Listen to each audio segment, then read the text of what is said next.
با وجود بارشی برف و سفیدپوش شدن میدانهای فوتبالی، مسابقه‌ها میان کودکان و نورسان و جوانان لغو نمی‌گردند. در میدان ایلوواگی ورزشگاه مرکزی حتی در بالای برف نیز بازی‌های چمپیونات کشور اوید به فوتبال میان دسته‌های 13 ساله جریان دارند که ذوقمندان در طبیعت زیبای فصلیده نیز به فوتبال مشغولند.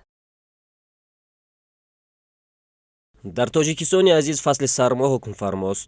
дар муқоиса ба солҳои гузашта имсол сокинони пойтахт шоҳиди бориши барвақти барф гардиданд. ҳафтаи дуюми фасли д аст ки душанбеи нозанин қабои сафед ба бар кардааст. фасли сарди зимистон ва заминҳои барфпӯш монеъ он намешаванд ки ҷавонону наврасон ва кӯдакон аз варзиши зебои футбол лаззат бибаранд. чанд рӯз қабл дар пойтахти меҳан марҳилаи ниҳоии чемпионати тоҷикистон миёни наврасони то 13 сола оғоз шуд. рақобатҳо дар майдончаҳои эҳтиётии варзишгоҳи марказӣ доир гардида истоданд. барои ба даст овардани мақомҳои ифтихории ин мавсим 9 даста ки ба ду гурӯҳ ҷудо шуданд рақобат менамоянд. дар гурӯҳи А тимҳои мактаби ҷумҳуравии маҳораташ олии варзиши 2 шаҳри Душанбе, тоҷсӯхти шаҳри Хуҷанд, ҳулбуки ноҳияи Восе, ҷавонони Ёвон ва мактаби варзишии кӯдакону наврасони ноҳияи шаҳри Нав шомил шуданд.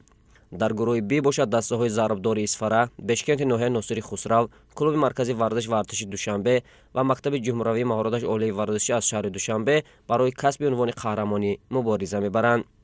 аз рӯи муқаррароти баргузории мусобиқа баъди ба анҷом расидани рақобатҳои марҳилаи гурӯҳӣ, тимҳое ки зинаҳои якум ва дуюмро ишғол менамоянд, дар марҳилаи нимниҳоӣ ба масофи ҳам хоҳанд рафт.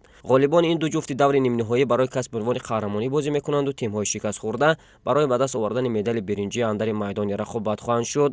дар ин майдони барфпӯш тимҳо бозиҳои даври чорумро доир намуданд. дастаи Тоҷи Сохт бо ҳисоби калони 4-0 аз ҷавонони Ёвон шикаст хӯрд. мактаби ҷумҳуравии маҳорати олии варзишӣ дар гурӯҳи Б бар зарбдори Исфара бо ҳисоби 3-0 зафар ёфт. наврасони ҳулбуки ноҳияи Восе бошад бо ҳисоби минималӣ 1-0 мактаби варзишии кӯдакону наврасони шаҳри Навро ноком сохтанд ва дар бозии охири имрӯзи рақобатҳо клуби маркази варзиши Артиш бо натиҷаи 4-2 дастаи Бешкенти ноҳияи Носири Хусравро мувоҷиҳи шикаст намуд.